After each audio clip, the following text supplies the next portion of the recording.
Monsieur le Président, Madame la Ministre, les missions locales jouent un rôle essentiel dans nos territoires et crucial pour l'accompagnement social et professionnel des jeunes de 16 à 25 ans.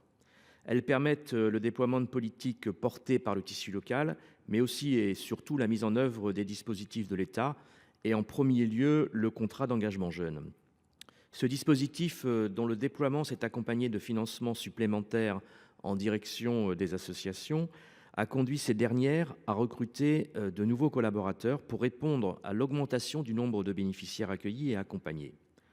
À ce stade, les missions locales normandes n'ont pas de confirmation sur les financements de l'État pour l'année 2025, à l'exception d'une information parvenue par la Direction régionale de l'économie, de l'emploi, du travail et des solidarités Normandie, qui leur a annoncé une éventuelle baisse de 5,9% de leur dotation. Cette situation place les missions locales normandes dans une incertitude qui complique la planification de leurs actions et menace la pérennité de leurs missions. De plus, elle intervient dans un contexte d'augmentation du taux de chômage des jeunes en Normandie.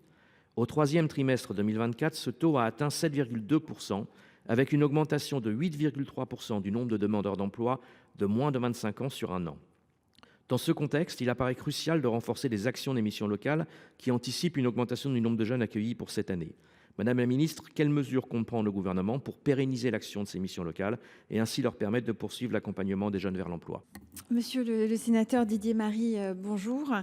Moi, j'ai eu l'occasion effectivement d'effectuer plusieurs déplacements à Noyon, à Aime, à Douai, mais aussi en Normandie en lien avec les missions locales. Rappelez quand même que le financement de l'État ces dernières années s'est considérablement accru.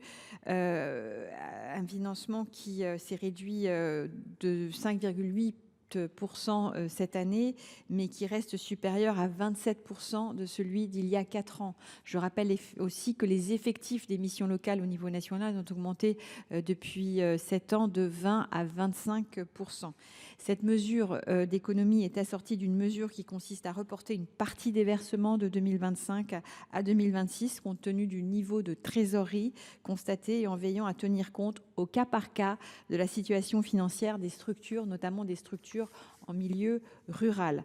Moi, je vous confirme que ces versements ont pu être réalisés à la fin du mois de mars, ce qui a permis de sécuriser la trésorerie des missions locales en début de gestion. Les soldes au titre du contrat engagement jeune ont quant à eux bien vocation à être versés en avril. Et j'échange très régulièrement avec l'Union nationale des missions locales, son président, son directeur, notamment aussi sur les irritants du quotidien, les reportings et les charges de reporting sur lesquels on doit collectivement s'améliorer. Le soutien est exigeant parce que je pense qu'il faut vraiment aujourd'hui réfléchir à non pas simplement au nombre d'entrées dans les contrats engagement jeunes, mais aussi vraiment la qualité de la sortie.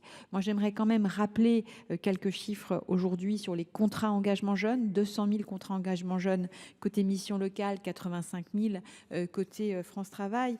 Et vous dire simplement que le taux de sortie en emploi est aujourd'hui autour de 45% pour les contrats engagement jeunes suivis par les missions locales, autour de 30% quand il s'agit d'emplois durables. Donc il y a la nécessité aujourd'hui, non pas simplement d'être dans une logique d'entrée, mais dans la capacité de l'ensemble des acteurs à créer des solutions structurantes positives pour nos jeunes. Je pense que c'est absolument essentiel et c'est un changement de logiciel pour nous tous. Merci. Merci Madame la Ministre. Mais si vous rappelez l'augmentation des moyens de l'État, il faut rappeler que cela correspondait aussi à une commande de l'État. Et la baisse de 5,8% que vous venez de confirmer de ces moyens vient s'ajouter à la baisse des crédits des collectivités. En Normandie, c'est 180 000 € de moins pour l'ensemble du réseau. Et donc, face à la montée du chômage des jeunes, à leurs difficultés d'insertion, réduire les moyens financiers de ces organismes revient à fragiliser leur capacité d'action. Et ceci va à l'encontre, malheureusement, des politiques publiques d'insertion que nous souhaitons toutes et tous mettre en œuvre. Je vous remercie. Merci, Monsieur le Président. Madame la Ministre, je souhaite vous alerter sur la situation très préoccupante des hôpitaux en Seine-Saint-Denis, mon département, qui est à la fois le département le plus jeune mais également le plus pauvre de France métropolitaine, cumule de lourdes inégalités. Et pourtant, l'accès aux soins, il continue de se dégrader. Le groupement hospitalier Grand Paris Nord-Est, qui réunit les hôpitaux d'Aulnay, Montfermeil et Montreuil, incarne les contradictions justement de cette politique de santé. Car malgré des indicateurs alarmants, ces établissements restent financièrement fragiles, en particulier depuis la crise du Covid. Dans ce contexte très tendu, un plan de 590 millions d'euros a été lancé avec des investissements importants comme la reconstruction de l'hôpital de Montfermeil. Toutefois, ce plan repose sur plus de 200 millions d'euros d'emprunts que les hôpitaux ne peuvent assumer sans mettre en danger leur fonctionnement. Un tel niveau d'endettement, Madame la Ministre, empêche les hôpitaux de remplir leur mission, maintenir les services, investir dans le matériel, offrir les conditions de travail dignes et garantir l'accès aux soins. Les conséquences sont déjà là. À Aulnay, le service de diabétologie a fermé alors qu'il répondait à un besoin crucial chez les plus modestes. Les syndicats hospitaliers, notamment la CGT 93, tirent la sonnette d'alarme depuis plusieurs mois. Ils dénoncent ce projet comme une régression sociale, tant pour les personnels que pour les usagers, et appellent à une réponse de l'État, Madame la Ministre, fondée sur l'égalité républicaine et non sur une logique purement comptable. Madame la Ministre, quelles garanties pouvez-vous apporter pour que les transformations du service hospitalier ne se traduisent pas mécaniquement par des suppressions de services, une perte d'attractivité pour les professionnels et à la fin, un recul de l'accès aux soins pour les habitants? Monsieur le sénateur Adelziane, la situation des établissements composant le groupement hospitalier du territoire Grand Paris Nord-Est constitue un enjeu absolument majeur pour l'Agence régionale de santé Île-de-France. Les 3 établissements s'inscrivent dans des dynamiques qui sont contrastées et qui sont plus ou moins dégradés. Les 3 établissements de ce GHT portent depuis 2019 un plan de transformation qui comprend plusieurs opérations, dont la principale est la reconstruction de l'hôpital du Raincy-Montfermeil. Ce plan porte d'autres projets d'investissement majeurs pour le territoire, il faut quand même le noter, comme le projet de campus hospitalo-universitaire Grand Paris Nord, la rénovation de l'établissement public de santé de Villévrard, ou encore des actions qui sont relatives aux déterminants de santé ou incitatifs pour la démographie des professionnels de santé.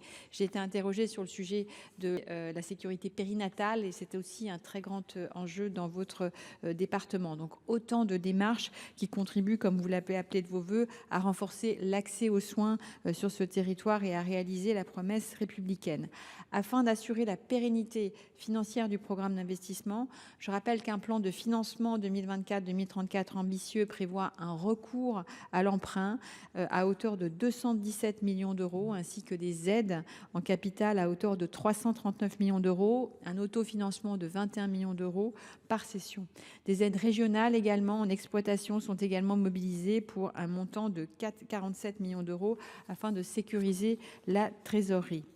Dans le cadre de la fusion administrative des 3 établissements, qui permettra aussi de mutualiser des coûts de structure et qui est prévu au 1er janvier 2026, un suivi régulier, un accompagnement précis continuera à être assuré par l'ARS Île-de-France et en tout cas le ministère de la Santé y veillera tout particulièrement et associer aussi tous les élus des territoires qui sont particulièrement mobilisés sur la question. Merci, Monsieur le Président. Madame la Ministre, j'entends parfaitement votre réponse et s'agissant de la problématique de ces 200 millions d'euros d'emprunt, j'insiste sur les difficultés et les dangers que cela représente pour le secteur hospitalier.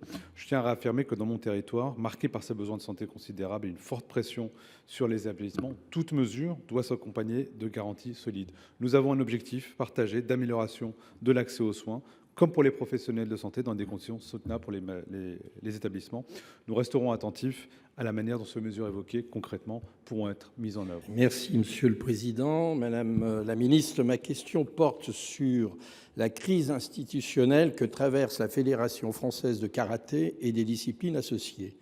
Je suis alerté sur des dérives graves, soupçons de corruption, délivrance illégale de grades, opacité financière, verrouillage des élections internes. Le Comité national olympique et sportif français a établi un constat sans ambiguïté concernant l'élection à la présidence de la fédération qui avait cristallisé l'ensemble des alertes et des critiques.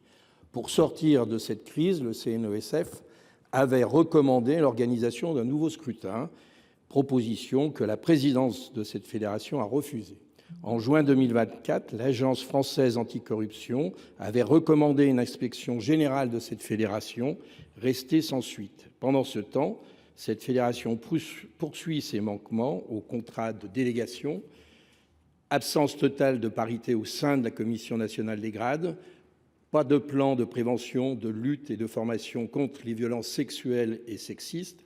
Enfin, un manquement répété de transparence financière de la fédération et de certaines de ses organisations, des organes décentralisés. Madame la ministre, 250 000 licenciés attendent aujourd'hui que l'État se tienne à leur côté. L'héritage des Jeux Olympiques ne peut être à géométrie variable, ni à la carte. C'est aussi le respect des règles à tous les niveaux. Madame la ministre, allez-vous faire usage de vos prérogatives? Allez-vous diligenter l'inspection demandée par l'AFA il y a bientôt 1 an? Envisagez-vous d'autres mesures pouvant garantir aux licenciés de cette fédération une fédération plus démocratique, éthique et agissant de manière légitime? Je vous remercie. Monsieur le Président, Mesdames et Messieurs les sénateurs, Monsieur le sénateur de Vinaz, je suis régulièrement destinataire de signalements concernant un certain nombre de dysfonctionnements au sein de la Fédération de karaté et de disciplines associées que vous citez. S'agissant de l'Assemblée générale élective du 12 décembre 2024, vous l'avez dit, l'avis de la conférence des conciliateurs du CNOSF a reconnu l'inégalité de traitement entre les candidats et a préconisé l'organisation de nouvelles élections du président. Monsieur Bruno Verfaillie, le président élu, a refusé cette proposition de conciliation. Les opposants disposent désormais de la possibilité de contester en justice. Par ailleurs, vous le citiez également, une enquête préliminaire a été ouverte en janvier 2024 par le parquet de Grenoble pour abus de confiance et opacité financière visant spécifiquement le comité directeur de karaté de l'Isère et de son président, monsieur Thierry Lombardi. La Fédération française de karaté et disciplines associées est citée dans cette procédure pour avoir perçu des fonds liés à la liquidation de la zone interdépartementale Dauphiné-Savoie. Les conclusions du parquet n'ont toujours pas été communiquées et l'enquête est toujours en cours. S'agissant des autres points évoqués, notamment la lutte contre les violences, la direction des sports a adressé à la Fédération, le 23 décembre 2024, un courrier exigeant une mise en conformité sur l'ensemble de ces dispositions. Si au 30 avril 2025, la Fédération n'a pas répondu de manière favorable à ces exigences, elle verra alors son agrément retiré. La FFKDA a en outre été auditionnée le 5 juillet 2024 dans le cadre de la mission d'inspection générale sur les sports de combat, diligentée à l'initiative de la ministre des Sports de l'époque. J'ai reçu ce rapport. Nous allons évidemment être vigilants sur les suites à donner à l'ensemble de ces sujets que je viens d'évoquer. Monsieur le Président, merci Madame la Ministre, merci de votre réponse. Je pense que votre action urgente serait de nature à ramener la sérénité dans cette fédération. Merci pour le sport. Merci Monsieur le Président. Madame la Ministre, la Confédération Kenler, dont le siège est dans le Morbihan, œuvre activement à la transmission et à la valorisation des danses bretonnes, du patrimoine vestimentaire, du chant, de la musique et des langues de Bretagne. Rassemblant aujourd'hui près de 200 cercles celtiques et 15 000 adhérents, elle peut se prévaloir d'un rayonnement dépassant largement les frontières régionales. Reconnue par l'Éducation nationale comme association complémentaire de l'enseignement public et par les collectivités comme structure d'enseignement artistique et culturel, elle mobilise près de 1600 élèves inscrits de l'école élémentaire au collège. La Confédération Kenler se voit pourtant systématiquement exclue du programme de mécénat danse de la Caisse des dépôts et consignations, alors même qu'elle répond aux critères de fond. La condition stricte exigeant que les projets soient portés par des chorégraphes professionnels ayant diffusé des pièces dans le réseau de danse prive la Confédération de l'accès au financement de la Caisse des dépôts. Alors même, Madame la Ministre, que les professionnels intervenant pour Kenler sont très majoritairement des chorégraphes dont la réputation n'est plus à faire, mais issus des associations, des cercles bretons très largement portés par un milieu et des acteurs bénévoles. Ce refus illustre une problématique plus large, l'insuffisance du soutien de l'État et de ses opérateurs à la valorisation de la matière culturelle bretonne et à ses acteurs qui jouent pourtant un rôle déterminant dans le bien vivre ensemble, la transmission et la vitalité de notre patrimoine immatériel, et ce sur l'ensemble du territoire régional, notamment rural. Cette carence concerne aussi la transmission de la musique, dont les bagadous, ces ensembles musicaux emblématiques de la culture bretonne, rassemblés au sein de la Confédération sonérienne, qui compte plus de 10 000 pratiquants. Malgré leur importance historique et sociale, le financement de ces acteurs repose sur des ailes locales décentralisées, mais limitées, surtout dans le contexte budgétaire qui impacte durement les collectivités territoriales. Alors que la Direction régionale des affaires culturelles de Bretagne reconnaît l'utilité publique de la Confédération Kenler et l'accompagne sous le dispositif d'aide au service public, comment justifier que la Caisse des dépôts et consignations, contrôlée par l'État, n'en fasse pas de même ? Quelles mesures concrètes le Gouvernement entend-il donc mettre en place pour garantir un accès équitable au financement public des acteurs culturels afin que la France puisse reconnaître et valoriser pleinement la culture bretonne et plus largement les cultures régionales? Monsieur le Président, messieurs les sénateurs, monsieur le sénateur Uzenat, alors les arts et traditions populaires sont source de liens sociaux et témoignent évidemment de la grande diversité culturelle de nos territoires. Pourtant, comme vous l'avez rappelé, ces pratiques ont souvent été l'angle mort de nos politiques culturelles. Ce besoin de reconnaissance a d'ailleurs clairement été exprimé dans le cadre de consultations menées pour le printemps de la ruralité en 2024. Il s'est déjà traduit par la mesure Village en fête du plan culture et ruralité et par l'élargissement en mars dernier du plan fanfare aux musiques et danses traditionnelles ainsi qu'aux pratiques inscrites au patrimoine culturel immatériel comme le Fetsnot en Bretagne. La DRAC Bretagne y est très attentive. Elle a notamment noué des relations étroites avec la Confédération Kenler qu'elle soutient dans le développement de ces différentes actions. Un festival d'été itinérant permis par le dispositif Été culturel ou encore de ces actions en ruralité dans le cadre des villages en fête. Au total, en 2024, la Confédération Kenler a ainsi bénéficié de 40,5 000 € d'aide au projet de la part de la DRAC. Par ailleurs, la DRAC Bretagne soutient d'autres acteurs contribuant à valoriser les cultures bretonnes dans le cadre d'aides régulières au fonctionnement ou plus ponctuellement pour des projets.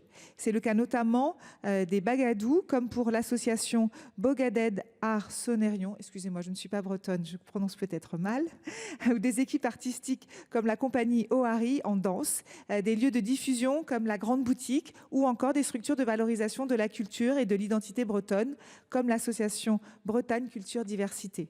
Soyons convaincus, monsieur le sénateur, que le ministère de la Culture suit de près la situation de la Confédération Kenler. Madame la ministre, à compter de la rentrée 2025, le fonds de soutien au temps d'activité périscolaire sera supprimé comme prévu par la loi de finances pour 2024.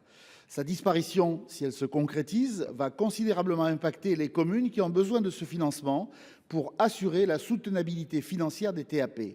Or, à ce jour, aucune alternative n'est prévue pour les communes bénéficiaires. Pour rappel, ce fonds est subordonné à l'organisation au bénéfice des élèves scolarisés sur le territoire d'activités périscolaires dans le cadre d'un projet éducatif territorial et à une organisation du temps scolaire sur 9 demi-journées ou 8 demi-journées comprenant 5 matinées.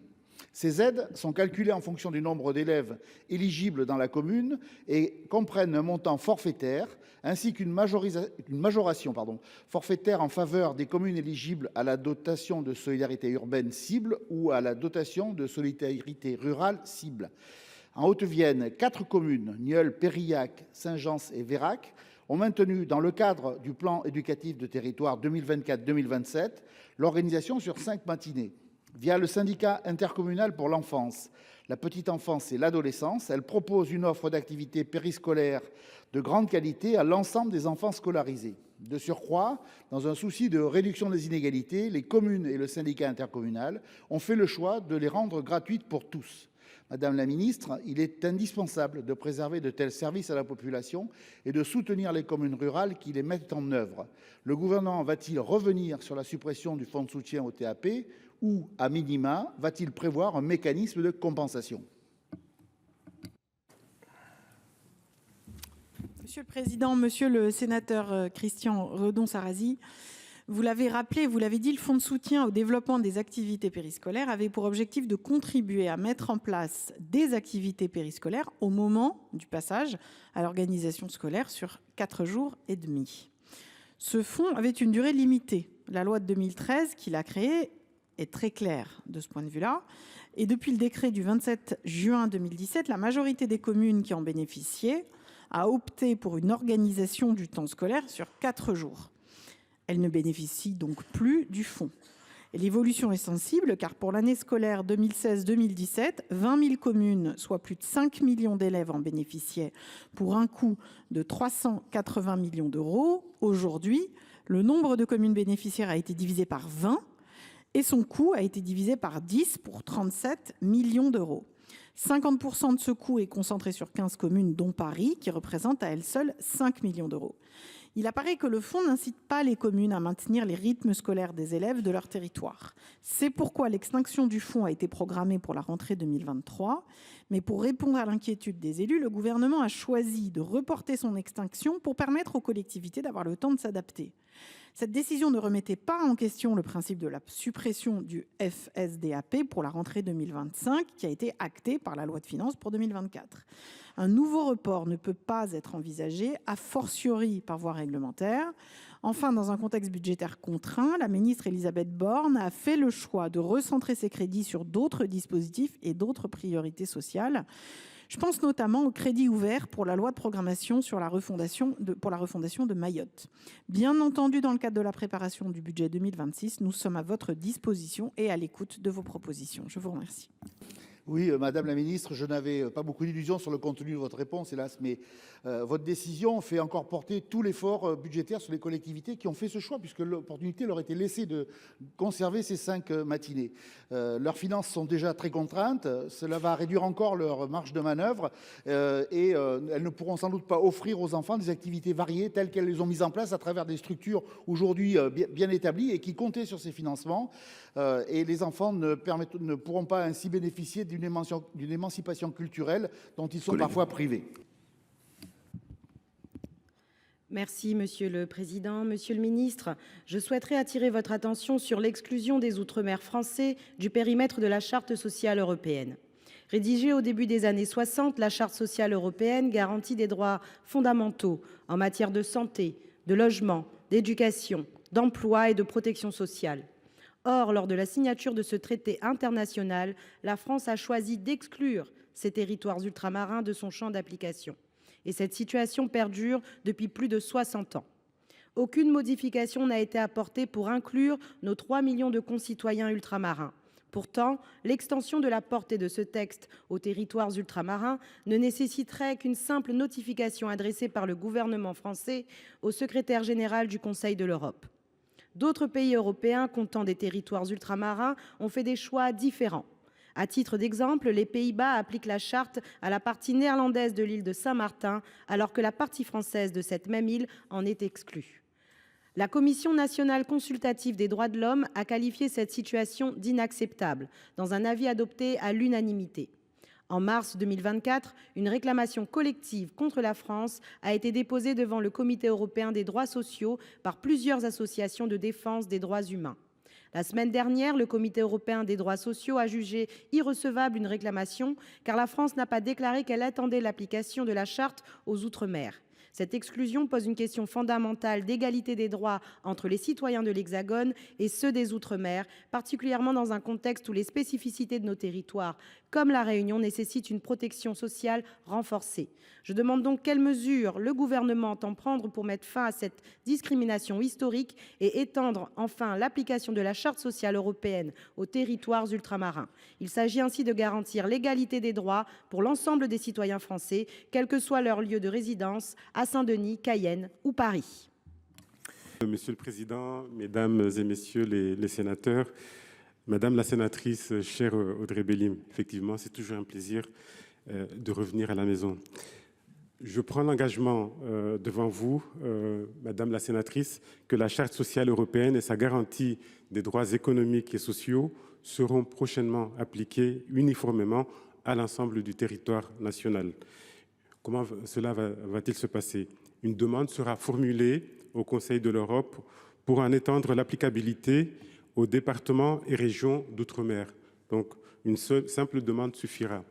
Quant aux collectivités d'outre-mer, une consultation préalable sera menée dans ces collectivités. Les récents rapports du Sénat, dont je salue la qualité légendaire, sur l'action de l'État en outre-mer ou encore sur l'assainissement et la qualité de l'eau, illustrent bien l'ampleur des défis auxquels ils sont confrontés et appellent un investissement public soutenu. C'est précisément le sens de l'action du gouvernement. Le budget des Outre-mer a été revalorisé, vous le savez, de 11% en autorisation d'engagement et 6% en crédit de paiement par rapport au budget initial, et l'effort total s'élève à près de 25 milliards d'euros, malgré un contexte budgétaire pourtant particulièrement exigeant. Enfin, J'ajoute que si la charte ne comporte pas d'effet direct, les réclamations ne pouvant être introduites que par des organismes habilités, cette procédure non contraignante, tout comme les voies de recours nationales et internationales déjà existantes, contribue au principe d'état de droit, on en parle beaucoup en ce moment, qui guide notre action en France métropolitaine, en Outre-mer et, je vous l'assure, dans le monde.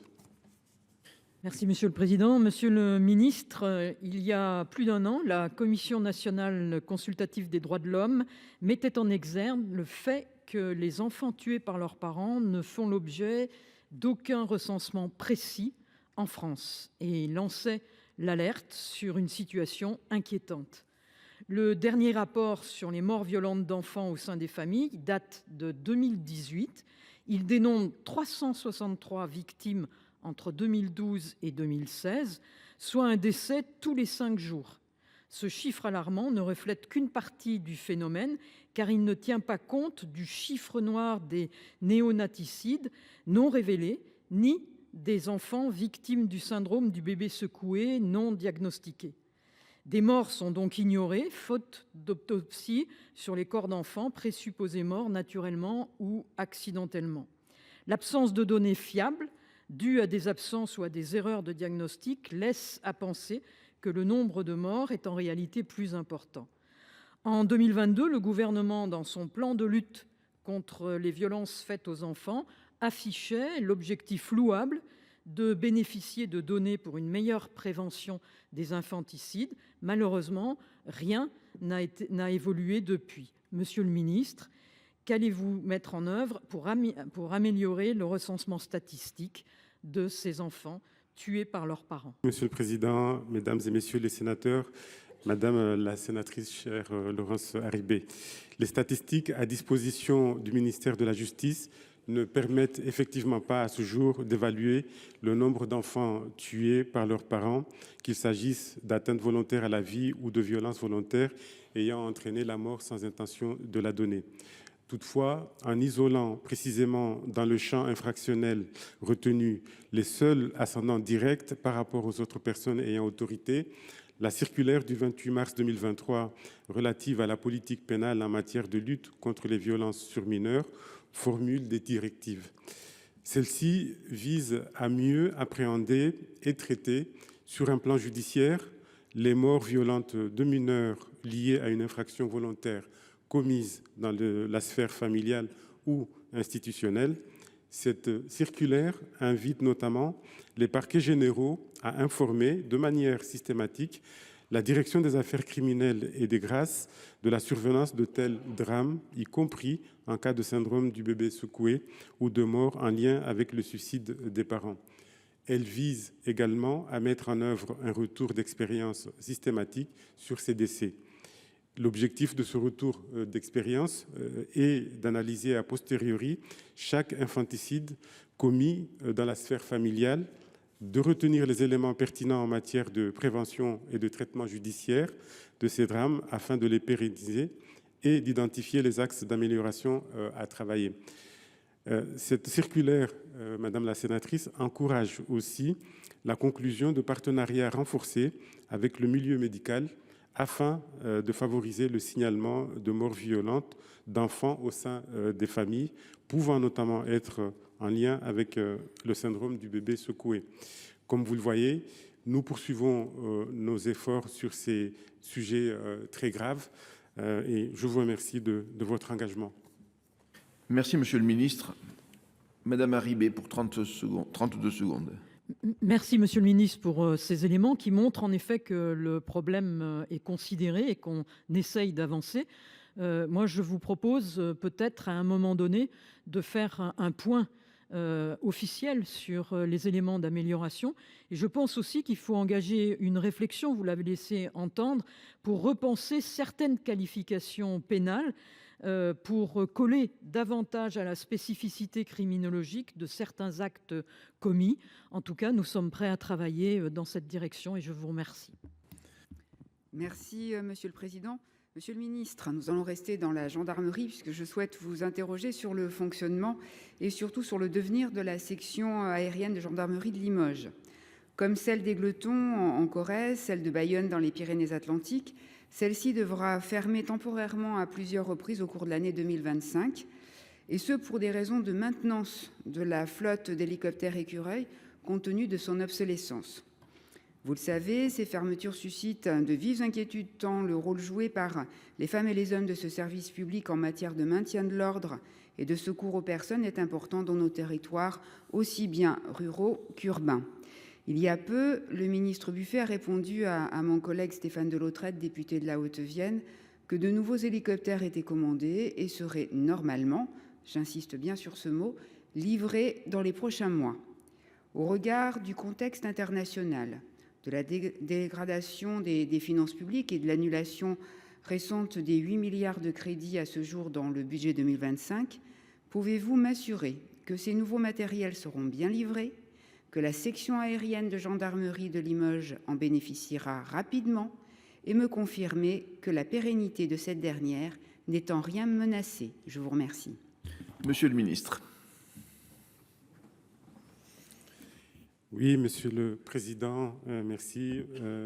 Mesdames et Messieurs les sénateurs, Madame la sénatrice, vous l'avez précisé, la flotte aérienne de la gendarmerie est vieillissante et nécessite une vigilance particulière en matière de maintenance. En 2025, les forces aériennes sont confrontées à une augmentation des visites périodiques, augmentant le nombre d'hélicoptères EC-145 indisponibles. Plus anciens, les Écureuils seront progressivement réformés. La manœuvre générale de retrait du service a débuté et devrait être achevée en 2029. Dans ce contexte, Madame la sénatrice, la gendarmerie se trouve contrainte de prendre des mesures de gestion. Des sections aériennes seront fermées temporairement, dont celle de Limoges, le temps de conduire les opérations de maintenance obligatoires et garantir au mieux la sécurité des vols et le contrat opérationnel des forces de gendarmerie. Pour remédier à cette situation, des redéploiements de machines entre les sections aériennes permettront, dans un premier temps, de préserver au mieux leur fonctionnement. Par ailleurs, un renouvellement de la flotte est entrepris pour une parfaite adaptation aux besoins opérationnels.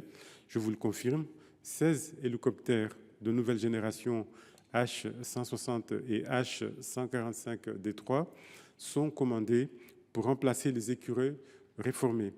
L'affermissement de la tranche conditionnelle du contrat d'acquisition des H145D3 d'ici 2027 au profit du ministère de l'Intérieur permettra notamment de préserver la capacité d'hélicoptères de sécurité publique. Voilà les éléments que le ministre de l'Intérieur voulait vous donner. Merci.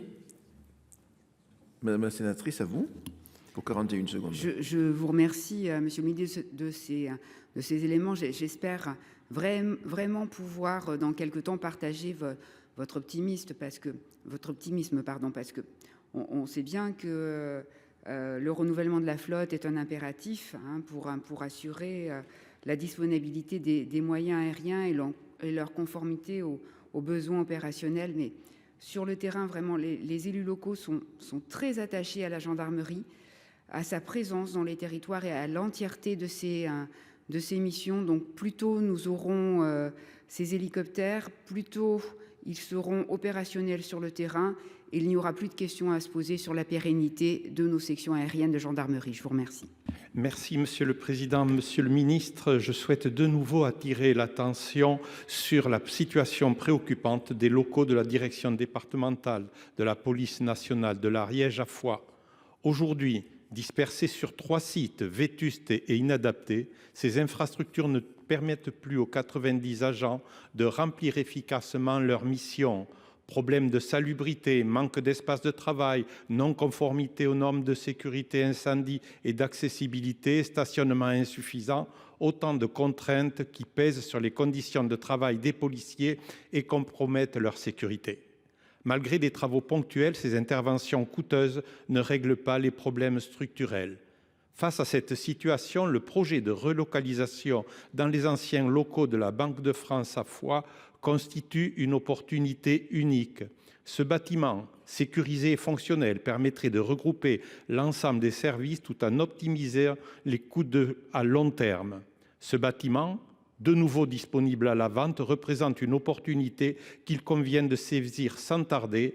Un retard dans la prise de décision risquerait de compromettre ce projet au détriment des agents et des habitants du département de l'Ariège. Alors que ce projet bénéficie d'un large soutien local, je souhaite savoir, Monsieur le ministre, si l'État compte acheter dès cette année ces locaux et engager rapidement des travaux afin de permettre aux agents de la police nationale de l'Ariège d'accomplir leur mission dans des conditions optimales. Monsieur le ministre. Oui, Monsieur le Président, Mesdames et Messieurs les sénateurs, Monsieur le sénateur, cher Jean-Jacques Michau, chaque jour, les policiers s'engagent sur le terrain pour protéger les Français et ils méritent de bénéficier de locaux dignes, d'un service public moderne et respectueux de ses agents.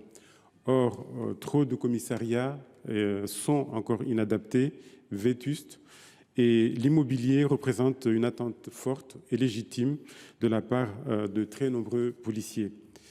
Concernant la situation de la direction départementale de la police nationale de l'Ariège, à Foix, ces locaux sont très vétustes, exigus et ne sont plus adaptés, même si des travaux sont régulièrement menés.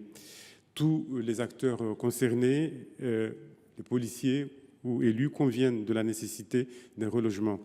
Les locaux récemment libérés par la Banque de France permettraient certainement d'y relocaliser l'ensemble des services de la DDPN. Des échanges ont lieu entre la Banque de France et nos services déconcentrés, tant sur les volets techniques que budgétaires. Et ce n'est qu'une fois que ces points examinés qu'il sera possible de voir si les disponibilités budgétaires pourront être engagées. Monsieur le sénateur, dans l'attente d'une véritable opération de relogement, le gouvernement fera tout ce qui est possible pour que les policiers de Foix puissent travailler dans des conditions acceptables. Je vous remercie. Merci, cher collègue, pour 24 secondes. Merci, Monsieur le ministre, mais j'insiste sur l'urgence de ce dossier. Sa concrétisation témoignerait de l'engagement de l'État en faveur et de la sécurité des Ariégeois et des conditions de travail des fonctionnaires.